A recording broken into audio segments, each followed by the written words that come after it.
காந்திக்கு என்ன இருக்கு? தலை வாரணும்னு நினைச்சா அவர் தலையும் வர மாட்டார், காலும் வர மாட்டார், யாரையும் காலை வாரியும் விட மாட்டாரு, தலையும் வர மாட்டார். அவருக்கு எரிச்சலா வருது ரவீந்திரநாத் தாகூர் தலைமுடியை வாரிக்கிட்டு இருக்கிறது. என்ன பெரிய விஷயம்னு போய் தலைமுடியை இப்படி வாரிக்கிட்டு இருக்கிற, வா போல நடந்து வாக்கிங் போறதுக்கு என்ன பெரிய தலைமுடியை வாரிக்கிட்டு இருக்கேன். சார், டாகூருடைய பதில் ரொம்ப அழகான பதில். நான் என்னை அழகுபடுத்திக் கொள்வதற்காக இவை செய்யவில்லை. யார் கண்ணிலும் அசிங்கம் படக்கூடாது, அழகுதான் எல்லோருக்கும் கண்ணில் பட வேண்டும் என்ற பிறர் மீது உள்ள அக்கறையால் செய்கிறேன். அதாவது பார்க்குற எல்லாமே அழகா இருக்கணும், சரியா இருக்கணும், அதுக்காக தான் என் தலையை வாரிட்டு வரேன், இப்போ என்ன கெட்டு போச்சு அப்படின்னு. உண்மைதான், காந்திக்கு அழகுணர்ச்சி ரொம்ப முக்கியம் இல்லை, பயன் உணர்ச்சி ரொம்ப முக்கியம். இது எந்த அளவுக்கு நாட்டுக்கு பயன்படும் அப்படின்னு யோசிக்கிறவர். ஆனால் அதுக்காக காந்தியை இஷ்டத்துக்கு விமர்சனம் பண்ண முடியுமா? அவரை மாதிரி ஒரு நேர்மையான ஒரு மனிதர் நேருமே சொல்றாரு, பல இடங்களில் எங்களுக்கு கருத்து வேறுபாடு உண்டு. கருத்து வேறுபாடு இல்லாம இருக்க முடியாது. மனிதனாக பிறந்த யாராவது கருத்து வேறுபாடு இல்லாம இந்த உலகத்துல இருக்க முடியுமா? ஆனா கருத்து வேறுபாடு இருக்குங்கிறதுக்காக ஏதோ காங்கிரஸ் விட்டு நாங்க காந்தியை வெளியே அனுப்பணுன்ற எண்ணத்தோடு செயல்படுவதாலாம் மேல்நாட்டில் எழுதிட்டு இருக்கிறாங்க. அவர்கள்லாம் முட்டாள்கள். காந்தி இல்லாமல் எங்களால எப்படி இருக்க முடியும், அதை நினைச்சு கூட எங்களால பார்க்க முடியாது நேரு சொல்றார். அதாவது ஒரு செய்தி நீங்க கேட்டா ஆச்சரியப்படுவீங்க, சுயசரிதையிலேயே அது வருது. எப்படி வருதுன்னு கேட்டா, நேருவுடைய சுயசரிதையில வருது, காந்தி கிட்ட பல கோடி பணம் சேர்ந்து போச்சான். இப்போ அப்பவே நிறைய சேர்ந்து போச்சான். அவர்கிட்ட அதை எப்படி கொள்ளையடிக்கிறதுன்னு நேருவெல்லாம் பிளான் பண்றாங்களாம். இந்த விட்டுட்டா, இந்த கிழவரை விட்டுட்டா அந்த பணம் எல்லாம் நமக்கு வராம போயிடும் அப்படின்னு காந்தியை சரி கட்டுறாங்களாம். இப்படிலாம் அந்த காலத்திலேயே நியூஸ். இதை வெளிநாட்டு பத்திரிகைகள் எல்லாம் வேற போடுறாங்களாம். அப்பதான் நேரு வருத்தப்படுறாரு, என்ன காந்தி எப்பவோ ஒரு தடவை பெரிய அளவு வசூல் பண்ணி 1 கோடி ரூபாய்க்கு மேல ஒண்ணு கொண்டு வந்தார். அது ஒரு துளி கூட இந்தியாவுடைய பணிக்கு காணவே காணாது. அப்படி இருக்கும்போது காந்திகிட்ட ஏதோ பல கோடி பணம் இருக்கிறதாவும் அதுக்காக நாங்க அவரை அட்ஜஸ்ட் பண்ணி போறதாவும் எப்படி உங்களுக்கு இந்த மாதிரிலாம் தோணுது, எனக்கு ரொம்ப வருத்தமா இருக்கு என்று நேரு தன்னுடைய சுயசரிதத்துல பதிவு பண்றார். இது எதுக்கு சொல்ல வரேன்? மனிதர்கள் விமர்சிப்பார்கள், குறை சொல்வார்கள், பழி சொல்வார்கள். ஆனால் நாம் பார்த்த பல தலைவர்கள் யோசிச்சு பாருங்க, இதையெல்லாம் பொருட்படுத்தாமல் இந்த நாட்டுக்காகவே வாழ வேண்டும் என்ற எண்ணத்தோடு வாழ்ந்தார்கள். அவர்கள் நாம நினைவு கூறணும்.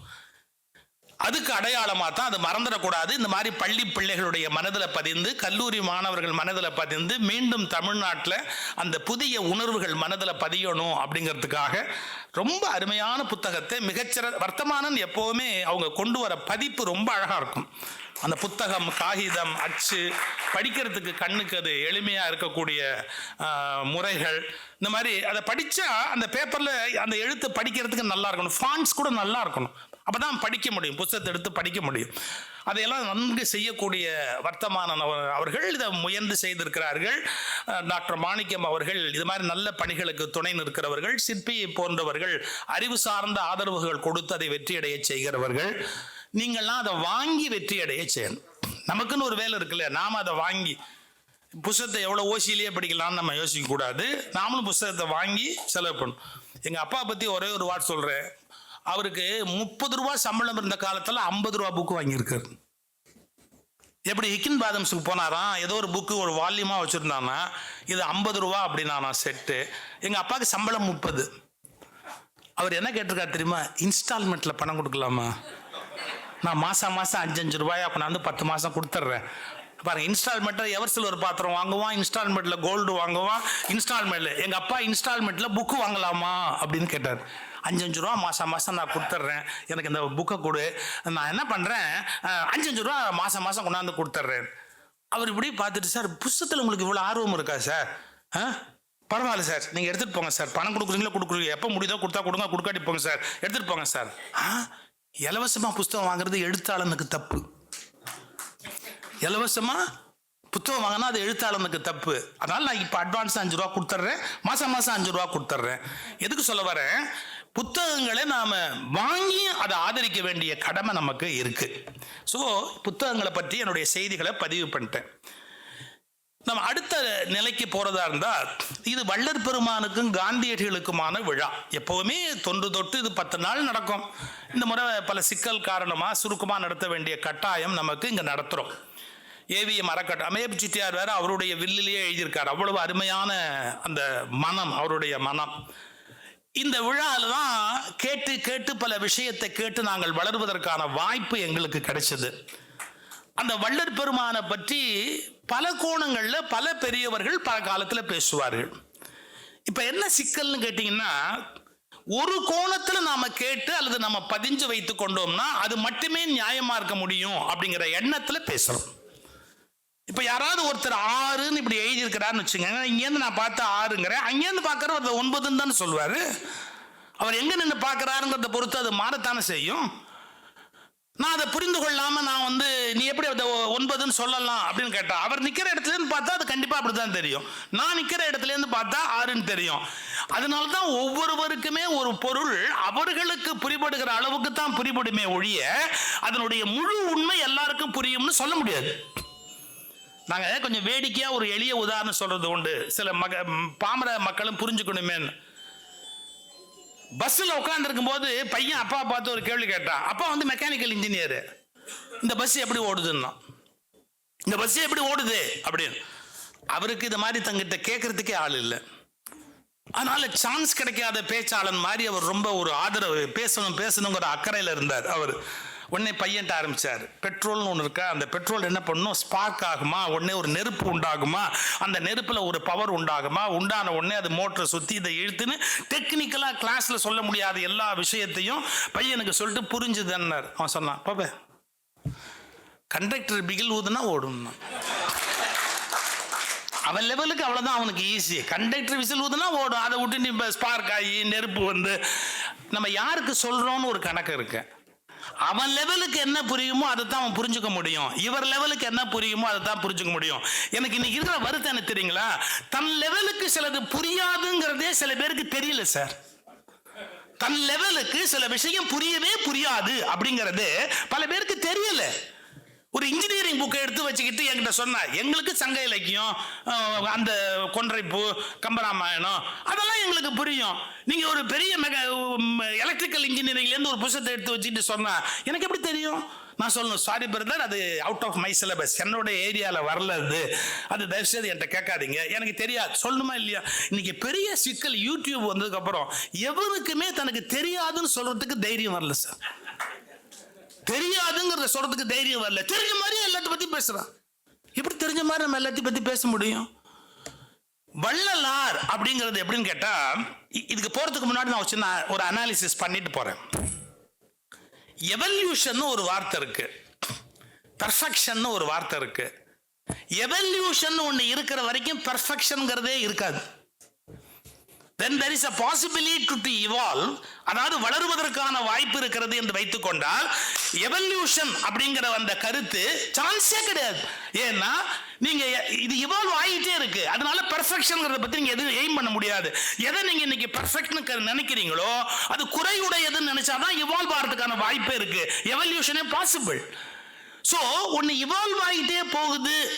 அதே மாதிரி இன்னொரு வார்த்தை டிரான்ஸ்ஃபர்மேஷன் அப்படின்னு ஆங்கிலத்தில் ஒரு வார்த்தை இருக்கு, பெரும் மாறுதல்கள். அது வாழ்க்கையில நிகழ்வது என்பது தவிர்க்க முடியாது. இல்ல ஏன் தெரியுமா, பல பேர் தன்னுடைய மாறுதலை ஒத்துக்கிறது இல்லை. அப்படின்னா நேத்திக்கு இப்படி சொன்னீங்க, இன்னைக்கு இப்படி சொல்றீங்க அப்படின்னா, ஆமா நேத்திக்கு எனக்கு அதை பத்தி அவ்வளவுதான் தெரியும், இன்னைக்கு அதை விட இன்னும் கொஞ்சம் கூட தெரியும், அதெல்லாம் சொல்ல வேண்டியிருக்கு, சொல்றேன். யாராவது அப்படி சொல்லுவாங்களா? இல்ல இல்ல அது அன்னைக்கு அதுதான் நியாயம், இன்னைக்கு இதுதான் நியாயம், அது மட்டும் ஏன் இப்படிலாம் கேட்கற, சொல்றது செய் பேசாம. நம்ம இம்மீடியட்டா வாயை அடைக்கணும் அப்படின்னு பாக்குறோம். ஒண்ணு இல்ல சார், ஹைகோர்ட்ல நியாயமா தெரியறது சுப்ரீம் கோர்ட்ல தெரியலையே. ஒரு ஜட்ஜி உட்கார்ந்தா ஒரு மாதிரி தெரியுது, 2 ஜட்ஜி உட்கார்ந்தா ஒரு மாதிரி தெரியுது, 3 ஜட்ஜி உட்கார்ந்தா ஜட்ஜ்மெண்ட் மாறி போகுது. ஏன் மாறுது? அப்ப இவ்வளவும் சட்ட புஸ்தகத்துக்குள்ள இல்ல, அவங்களுக்குள்ள இருக்கு. புரியுதா? அவங்களுக்கு எவ்வளவு புரிஞ்சுதோ அதை பொறுத்தது தீர்ப்பு. அவங்களுக்கு எவ்வளவு புரிஞ்சுதோ அதை பொறுத்ததுதான் தீர்ப்பு. இல்லாட்டி எல்லாம் ஒரே மாதிரி தானே தீர்ப்பு இருக்கணும். ஒரு கேஸுக்குன்னு போனா ஒரு சிங்கிள் ஜட்ஜ் ஒரு தீர்ப்பு கொடுக்குறாரு, டபுள் ஜட்ஜ் வந்தா ஒரு பெஞ்ச் அவர் ஒரு தீர்ப்பு கொடுக்குறாரு, 3 பேர் உட்காந்தா அவங்க ஒரு தீர்ப்பு கொடுக்குறாங்க, 5 பேர் உட்காந்தா வேற மாதிரி தீர்ப்பு கொடுக்குறாங்க. எப்படி தீர்ப்புகள் மாற முடியும்? அவங்க பார்வைன்னு ஒண்ணு இருக்கு, மாறுதல் சிந்திப்பதுல இருக்கு, புரிந்து கொள்ளுதல்ல இருக்கு, அப்புறம் காலத்துல இருக்கு. ஒரு காலத்துல புரியாத பல விஷயம் இன்னொரு காலத்துல புரிய ஆரம்பிக்கும். இதை ஒத்துக்கிறதுக்கு தைரியம் வேணும். பெர்னாட் ஷா ஒரு வார்த்தை சொல்றார், எனக்கு தெரிஞ்சு என்னோட டெய்லர் தான் உலகத்திலேயே பெரிய அறிவாளின்றார். ஏன்? ஃப்ரெஷ்ஷா அளவெடுக்கிறான். நான் எப்போ போனாலும் நில்லுங்கன்னு சொல்லி ஃப்ரெஷ்ஷாக அளவு எடுக்கிறான். பல பேர் எப்போவோ எடுத்த அளவை வச்சுக்கிட்டு எல்லாரையும் அளந்துக்கிட்டு இருக்கிறான். சான்ஸே இல்லை. மாறி இருக்கலாம். நேற்றுக்கு இருந்தவன் இன்னைக்கு மாறி இருக்கலாம். இன்னைக்கு இருந்தவன் இன்னும் அதை விட மாறி இருக்கலாம். மாறி இருக்கிறதுக்கு எவ்வளவோ வாய்ப்பு இருக்கு. அதனால கருத்துக்கள் மாறுவது என்பதும் சிந்திப்பதில் மாற்றம் ஏற்படுவது என்பதும் தவிர்க்க முடியாதது. சில பேர் அப்படி கிடையாதுங்க. பிறந்த அன்னைக்கு எவ்வளவு அறிவோ சாகர அன்னைக்கு அவ்வளவுதாங்க மாறி. பிறந்த அன்னைக்கு அவனுக்கு என்ன அறிவோ அதான் சாகர அன்னைக்கு அவனுக்கு அறிவு. அவன் சொல்லுவான் மாற்றவே கூடாது, இதெல்லாம் மாற்றவே கூடாது, ஒன்னதான் மாற்றவே முடியாது. கொஞ்சம் யோசிச்சு பாருங்க. தம்மின் தம்மக்கள் அறிவுடைமைன்னு எழுதி வச்சா நம்ம அடுத்த ஜெனரேஷனே நம்மளை விட அறிவாளியா மாறுவதற்கு வாய்ப்பு இருக்குன்னு சொன்னா நாம 4000 5000 10,000 வருஷத்துக்கு முன்னாடி இருக்கிற விஷயங்களை எடுத்து வச்சுக்கிட்டு அது மட்டுமே சாத்தியம்னு பேச முடியுமா? பேசக்கூடாது. இப்ப ஒரு சின்ன அனாலிசிஸ்க்காக சொல்ற பாருங்க. ஒரு பசுவினுடைய கோமியத்தை பயன்படுத்துவதுன்னு சொன்னா அது ஏதோ ஒரு மதம் சார்ந்த பழக்கம்னு நினைச்சா நம்ம உலகத்தை படிக்கலன்னு அர்த்தம். உலகம் முழுவதிலும் இருக்கிற பழங்குடியினர் எல்லா மக்களுமே தாங்கள் வளர்க்கிற கால்நடையினுடைய அந்த யூரினை ஒரு மருத்துவமா பயன்படுத்துவது என்பது உலகம் முழுக்க இருக்கிற எல்லா பழங்குடி மக்களுடைய வழக்கம். அது இதுக்கு நீங்க ஆப்பிரிக்கா பழங்குடி மக்களை பத்தி படிக்கணும், அமெரிக்காவுக்குள்ள இருக்கிற பழைய பழங்குடி மக்களை பத்தி நீங்க படிக்கணும். உலகம் முழுக்க இருக்கிற பழங்குடி மக்கள் அவங்க வீட்டில் வளர்க்குற அந்த கால்நடை இருக்கு இல்லையா, அவங்களுக்கு வீட்டு மிருகம்னு அதனுடைய யூரினை அவங்க ஒரு பெரிய பொருளா கருதுகிறார்கள். அது ஓரளவு உண்மையும் கூட. அதை உடம்பெல்லாம் பூசிக்கிட்டா கொசு கடிக்காது, நோய் வராது. Taste Daily. Taste the Daily.